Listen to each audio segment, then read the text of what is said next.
कि तनका पढ़े लिखे के लूर सीख ला हमार भाई, तबे नु मैसेज में चैटिंग होता। और अगर जे हमेशा बकलोले रह गेला तब फैशन वाला छौड़ी ना मिली, खाली घास काटे वाली से सेटिंग होता। तू तो बढ़ा दिहलू रिश्ता में दूरी, शायद तोहरा खातिर रहे जरूरी।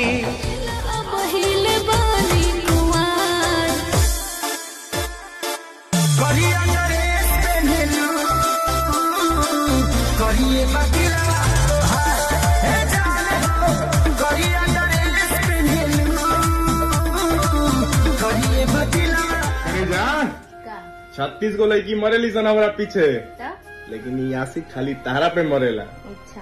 हम कब ले इशारा देत रही तारा के, अब तो हमरो बाप बने के मन करेला। तू ही तो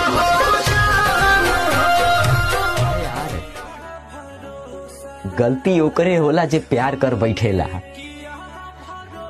सच कही तो जब दिल तू देले बारह तो दर्द भी तो तोहरे न होई यार।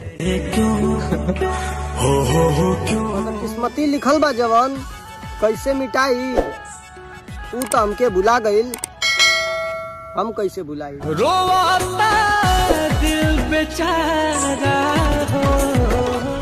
अरे पीछे मुड़ के दे कहीं के पड़ी लड़किन के, काहे की ऐसा लुक दिला, और जितना तोरा मेकअप के खर्चा नहीं के करे जा, उतना तो हम सिगरेट पी के फूक दिला। जब पवन के स्टाइल जानी देखा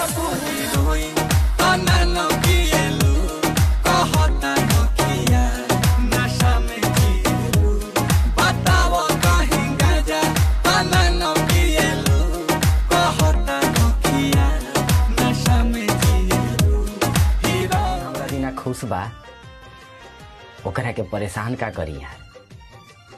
काहे ला जबरदस्ती कहीं कि तू हमरा से बात कर। दिल ना लगई फेरू तो हो गईल हमर भाई, जवन हमरा से एक दिन बात कईल ना भूलत रहे। ये मरे के संग खैली कसम। भगवान और दर्द बा तब भेजा ना, तैयार बैठल बानी हम। नाम लेके बदनाम तो ना करे, लेकिन दिल से खेल के ठीक ना कैलू करे जा। कुछ न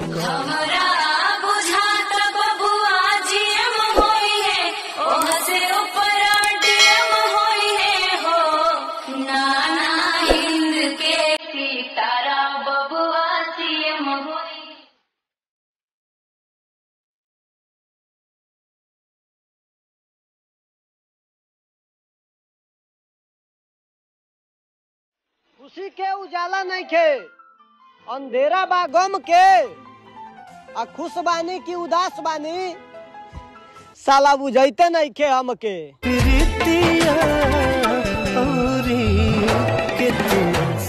मन के दर्दिया अब के बूझी, अब के पोछी अखिया से लो।